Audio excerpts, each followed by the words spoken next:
Welcome back to the Heal and Restore podcast with your host, me, Randy, and of course, the most beautiful, Aw, precious Mrs.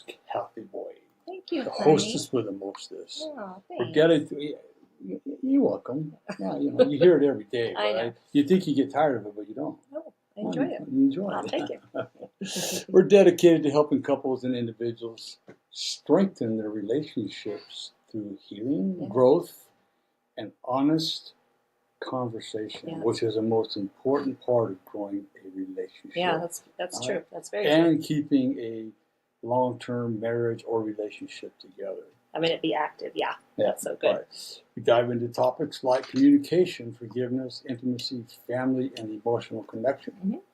Because healthy love starts with a healthy heart. Yeah.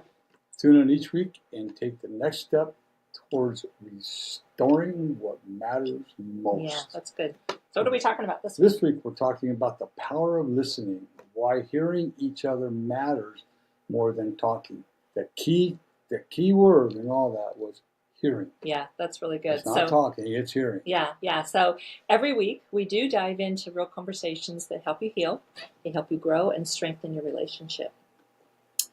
Yes, and today we're talking about something that seems simple, but it's one of the hardest things to practice consistently, Yeah. and that is listening. Yeah, that's good. Not just hearing the words, but truly listening with your heart to understand what your mate, what your partner, what your spouse is trying to, or not trying, is communicating to Yeah, you. no, that's good. That's so good because if we're honest, most of us think that we're better listeners than we actually are.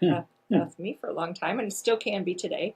But I know I've caught myself listening while really planning on what I'm going to say next. And that, I think, is one of the most common things that we hear. Not only have we each experienced that, we hear that from our clients as well. I think not all, but most people, that's what they do. They take after the first one or two sentences, they don't hear anything else after that except wah, because they're trying to formulate a thought or a solution for a problem that hasn't even been presented. Right.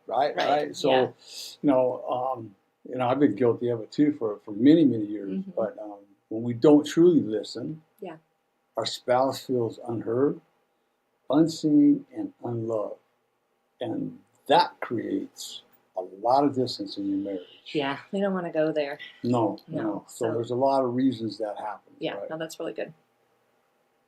So, our first segment, we're going to be talking about why, this is critical, why does listening really matter? Yeah, no, that's why really does good. listening really matter?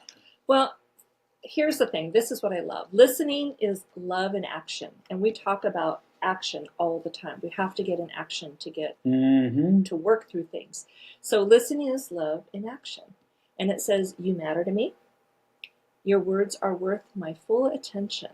So take action because you matter to me and your words are worth my full attention. After all, you're listening to your spouse or your partner, right? Yeah. So,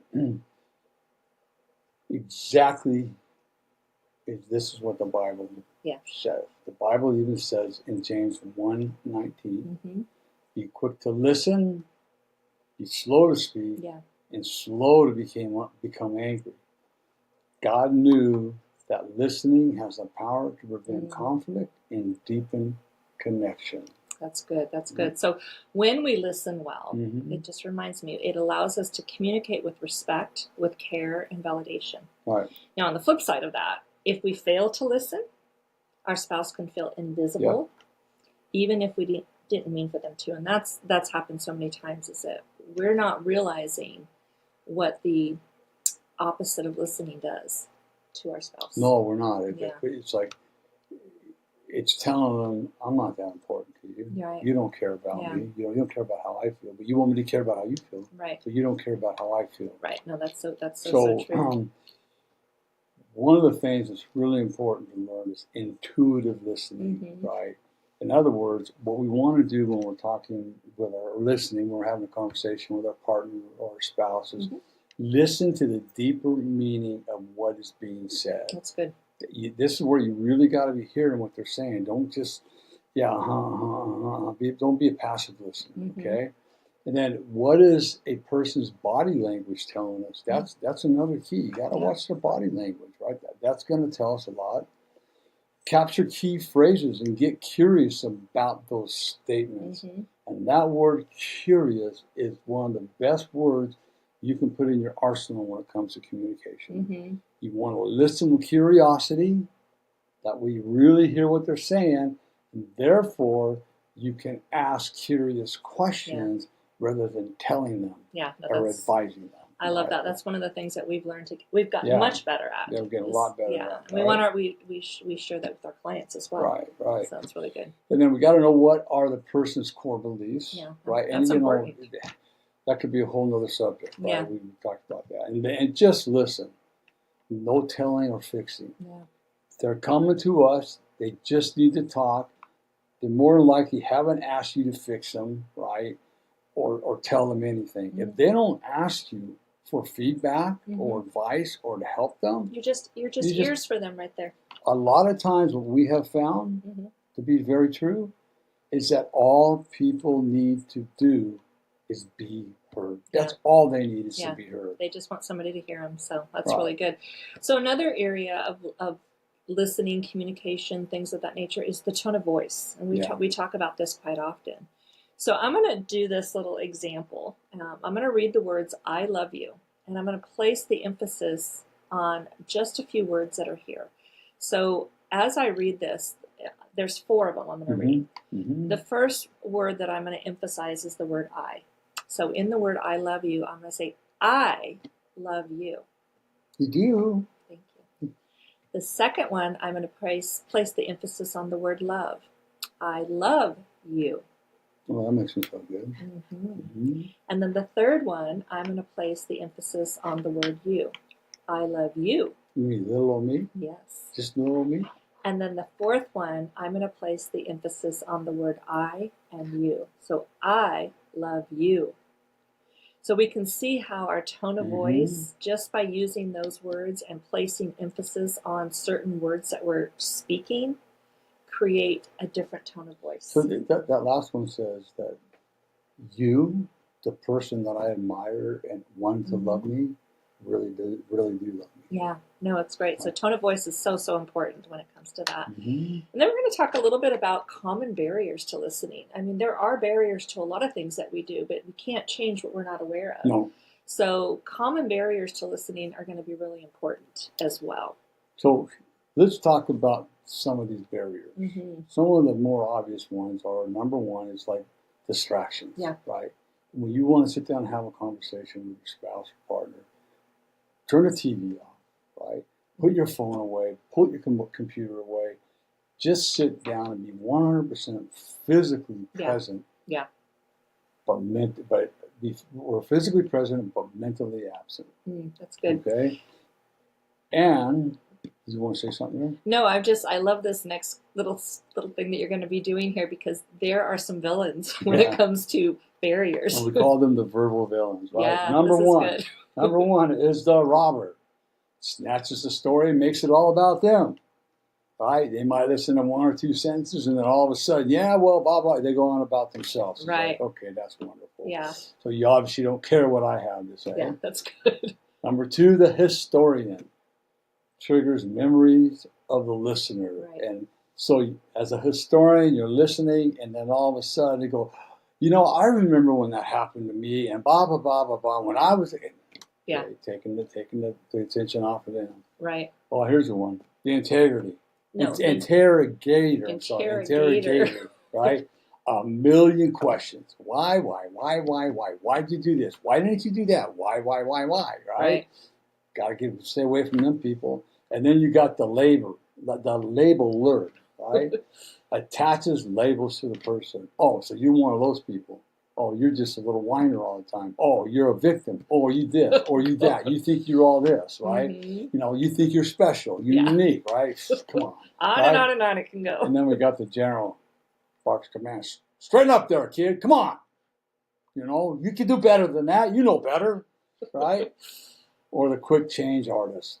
Now what they do is they completely dodge the subject. Yeah, right. They're called the Dodger, right? Yeah. Not the Dodger baseball game team, but you know what I'm saying. You know, I think we can, if we're honest with ourselves, I think each of us has fallen into some of these labels, these verbal villains at some time or another. And I think we all have. I think we have to be out of denial to realize how we're showing up when we're supposed to be listening. Yes. Yeah, so that's good. So we have to guard. We must guard against these villains as they listen. Yeah. No, that's so true. Remember, you're sitting down with your spouse or partner, and it's about them when they come and say, I want to talk to you about things that are on my mind. Yeah. Right? So we want to be able to listen to them. Yeah. If they want advice or they want feedback, they'll ask for it. Yeah, absolutely. Mm-hmm. So then, besides verbal villains, the second area that can be a common barrier against listening is assumptions. You know, we think that we already know what our spouse is going to say, so we cut them off and stop listening halfway. Hello. You can just put my name before that, because I tend to do that quite often. And I know what it is for me. Mm-hmm. I'm like, let's get to the point, let's get to the bottom, let's move. And so I end up jumping in, and I do it quite often. So I'm telling you right here, I'm sorry. I'm going to work on that. Well, thank you. Thank you. All right. So we've got the verbal villains, we've got the assumptions. What's the next one? And that next one is self-focus, right? Instead of listening, right? One of the verbal villains, we're preparing our defense or comeback. Yeah. We're making it all about us. We're taking it personal, right?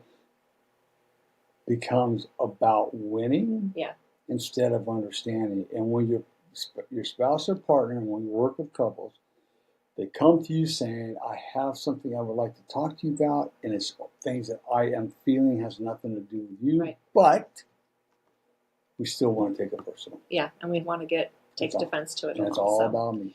So one of the things we want to remember is when these barriers show up, that's when conflict escalates. Mm-hmm. So we have to be aware of what the barriers are so that we can avoid that, because when we remove them, we deepen our connection with each other. And part of that is, in the new book I'm writing right now, it's taking things personally. Again, quit taking things personally. Right. But when these things arise and it becomes a conflict, right, it's because of a trigger. Mm-hmm. That's a whole other category. It's a whole other category, but it generally it's usually an underlying issue. Generally has nothing to do with the conversation that's going on at the time. Right. So, we just want to be aware of those common barriers. Yes. I'm just going to repeat them because I think they're great. We have the verbal villains. We have assumptions, self-focus. So there's just 3 of them right there. And distractions. Well, that falls under that. That falls under those villains. So, as we get into this next one, we need to know, how do we become a better listener? Why do we have to be a better listener? Yes. Why listen? Yes. We think we got all the answers, but here's why we listen, and this is really, really important. Very important. It communicates that we honor, love, and accept the person that we're talking with. And there's nothing more valuable than realizing that you're being loved, you're being accepted, you're being honored in that moment. And it's also a sacrificial gift to others. Mm-hmm. We're teaching others, and we're when somebody is giving me the listening ear, I'm able to be a better listener as well. Well, like you say, it's a sacrificial gift, and that's exactly what it is. Mm-hmm. Because at that point in time, you become a listener. We're sacrificing our own needs. Mm-hmm. We're sacrificing ourselves. Yeah. We're not. It's not about me. It's about my partner and my spouse. Mm-hmm. It is literally a sacrifice. Yeah, no, that's so true. And it's not a bad sacrifice. It's a good sacrifice. It's a healthy sacrifice. It's a healthy sacrifice, right? Yeah, and the other reason we want to be a good listener is that it diffuses tension and it disarms defenses. So if we can be calm and be a good listener, we're not going to get into these tensions, and as long as we're working on these things. And part of that's a good point, that it diffuses tensions and disarms defenses, right? Mm-hmm. So part of it is this, is that if we're in this conversation and a partner or spouse is talking about something and we feel, well, I'm getting triggered, I'm becoming defensive, I'm getting all this stuff, whoa, just take a time out. Mm-hmm. Because remember, this conversation has nothing to do with you.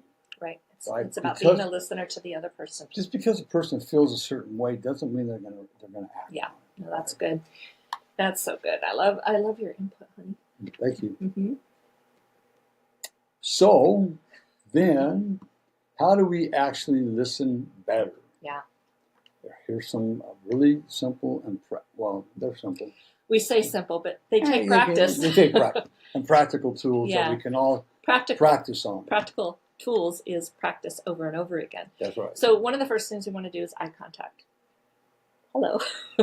We need to put our phone down. We've talked about this. We need to look at our spouse and show them that you're all in. Right. It's like being present with eyes. And so here's the important part of that eye contact. I know for a lot of people, there's things that happen in one's life where they really have a hard time looking at their partner. That's good. Eyes. Yeah. Okay. But do your best, because remember, your partner or your spouse, they're like you say, they are your partner. Mm-hmm. They're your teammate. They're your soulmate. They're your best friend. Right? You guys are unified. You're one. Yeah. So even if it's a little glance every now and then. Yeah, exactly. I mean, I was one that can never look anybody in the eye, but now even like when I speak, I can look everybody in the eye. And I think even if eye contact is something that's hard, because it is for some people, it's just maybe a gentle touch, like a touch their knee or their shoulder, or something that lets them know that they're connected to them. Because eye contact is a connection. It's a deep connection, really deep connection. What's the second one, honey? And then the second one is to reflect back or mirror back. So in other words, repeating your own words, what you heard. So what I'm hearing is that you feel, right? That helps your spouse feel understood and gives them a chance to clarify. Right. So you don't have to you don't have to say it all verbatim. Yeah, you don't have to say it verbatim, but the gist of what they're saying, make sure you can repeat that back to them. And therefore, if it comes across, no, that's kind of not really what I meant, they can clarify it. Right. It keeps everything right on top. Yeah, it keeps everything cohesive in the conversation. Right, exactly. That's really important. Right. And then the third thing we can do is ask questions instead of defending. And sometimes my old behavior was defend everything, but I've learned that asking questions is going to simplify my listening skills. And so an example of that might just be, can you tell me more about why you felt that way? Yeah. Have an understanding, because now it builds curiosity. There's our word again, curiosity instead of conflict. So I've invited you in to tell me more about why you're feeling a certain way. And Kathy has, now that you're saying this right now, I'm seeing how much you're doing that anymore. And to be honest with you, at times, it's like, so tell me more about that. It's like, oh, shoot. Okay.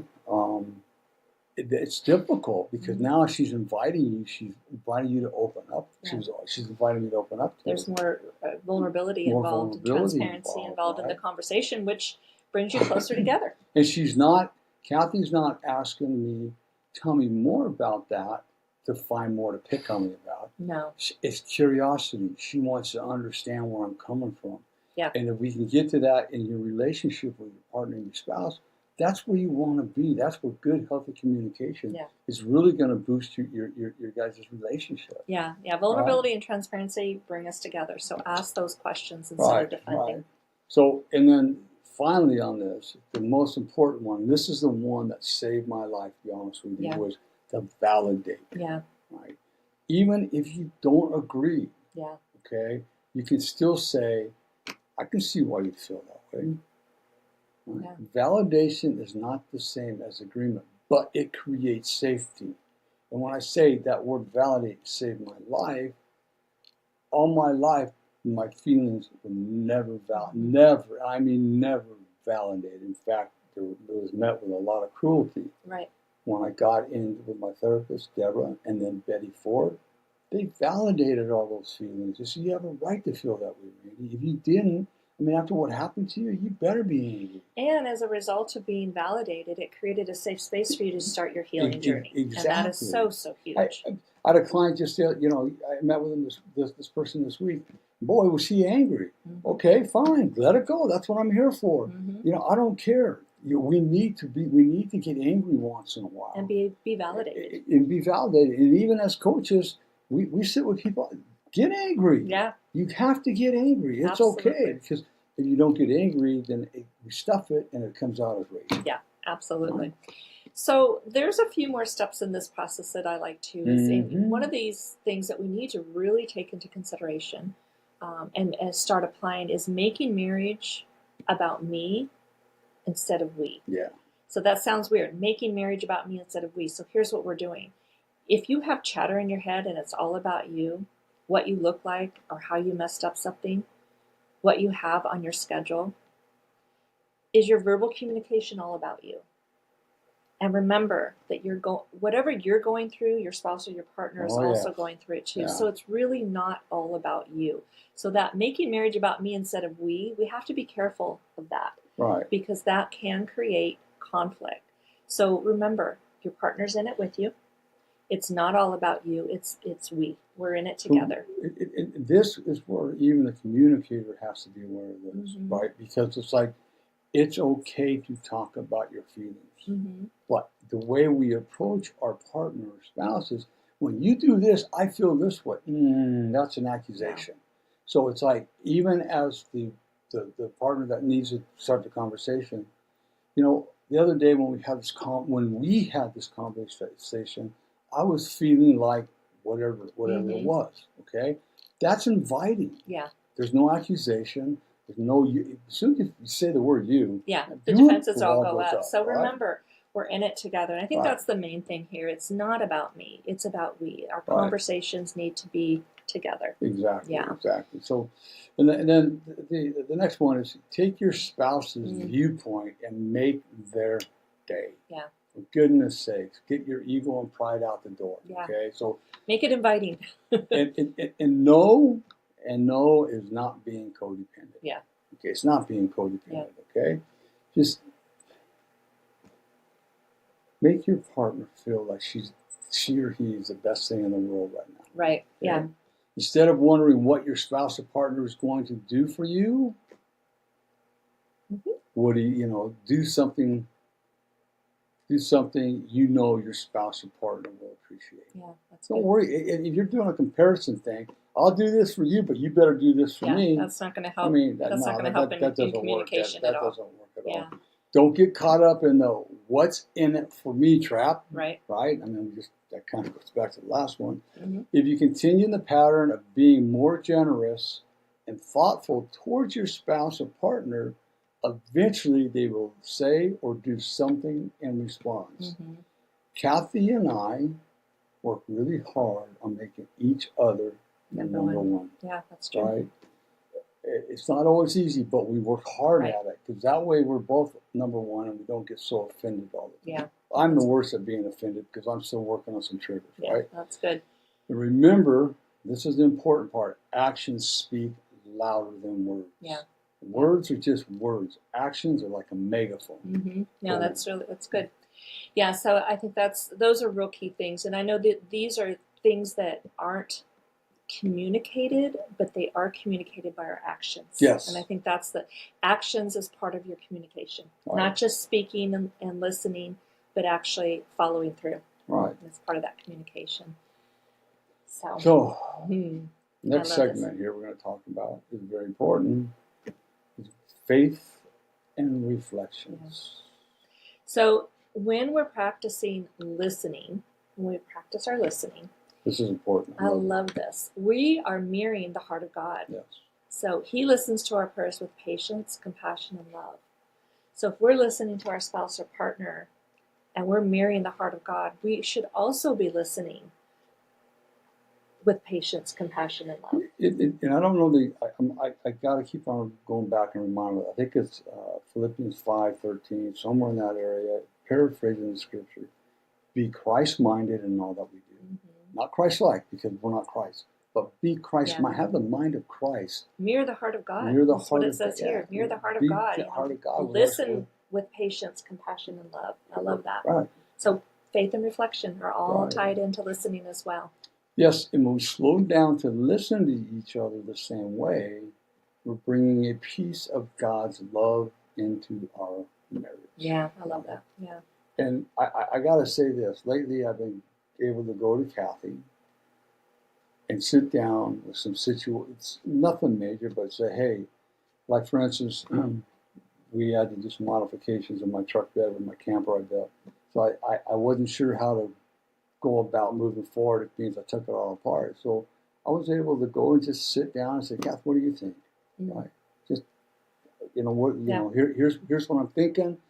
What do you think? And what do you think? And, by me being able to talk to her that way, what I thought I was going to do, I'm not going to do. I'm doing just the opposite because it seems silly. Yeah. Right. So being able to go to your partner and have those kind of conversations is really, really, really important. And again, you slowed down and you were willing to listen and be vulnerable, and you brought God's love into our marriage because it was a healthy, beautiful conversation. Right. I love that. Right. So we have some reflection questions for you as our listeners, and as we close out each of our episodes, I love that we've started implementing this because I think it really opens up our heart. It gives us some journaling prompts as well throughout the week. So I have 3 questions for you to reflect on, and the first one is, when my spouse talks, am I really listening, or am I just preparing my reply? So that'd be a great journaling question. Yeah, really good, yeah. The second one is, what distractions do I need to put aside to be a better listener? Because I think if we're honest, there's so much in our hands all the time, technology and everything else, that there's a lot more distractions than there used to be 20 or 30 years ago. And for sure. I'm going to be really bold on this one. So many people are more focused on making money that to put anything down that's going to cause them to miss a step in their career of some sort. It's really difficult. But again, if you are a believer in God, a Christian, and even if you're not, I want you to understand something. Your number one most important ministry is your family. Right. Yeah. Not your job. Yeah. Right? Yeah. And then the final question I have for you is, what's one simple step that you can take this week that will show your spouse that they have your full attention? So what's one simple step you can take this week that you can show your spouse that they have your full attention?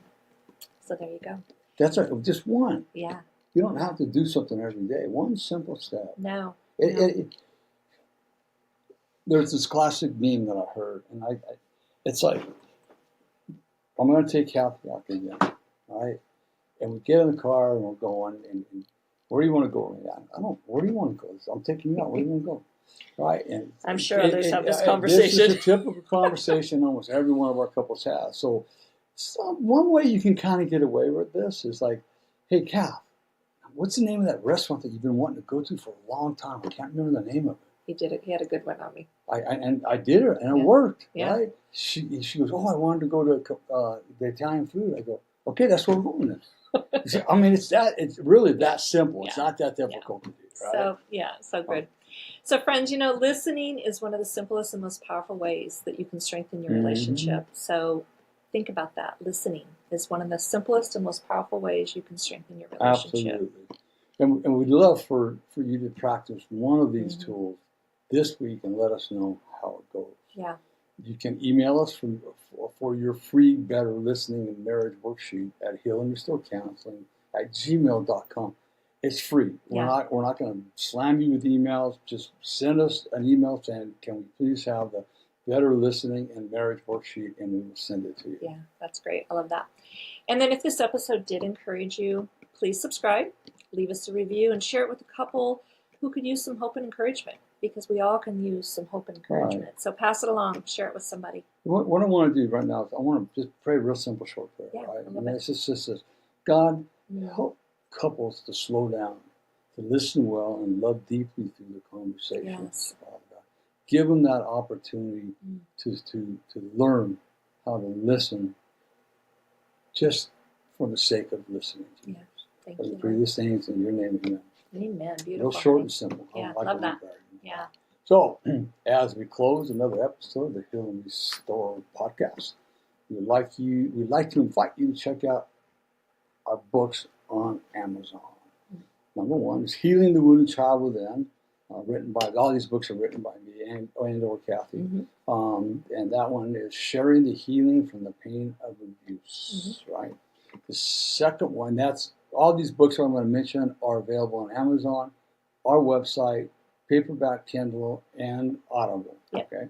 So Healing the Wounded Child Within. Next is How to Heal and Restore Your Marriage, a 4-step process to restore the most important relationship. No, your marriage can always use a little help. So don't get a little help from your friends, and that's us. Let us help you. It's called contempt prior to investigation. If you deny anything, right? The renewing bonds, 7 steps to restoring your relationship. Yep. Hearts Reunited, steps to restore love and intimacy. Yeah, I love that. Right? We got the 30-day devotional to wholeness, which is a great devotional. At the end of every devotional, there's 3 to 4 contemplative steps you can answer. And it's good to read with your spouse, and you can talk those questions together, about those questions together. And the most recent one is The Healing Path, a survivor's guide to healing from abuse. And that is being done on Audible right now. Yeah. All of these books can be found on Amazon or at our website, www.healandrestorecounseling.com. Yeah, that's good. So I'm going to talk about this here. Just at Heal and Restore Counseling, we pride ourselves in the journey that we journey with you on.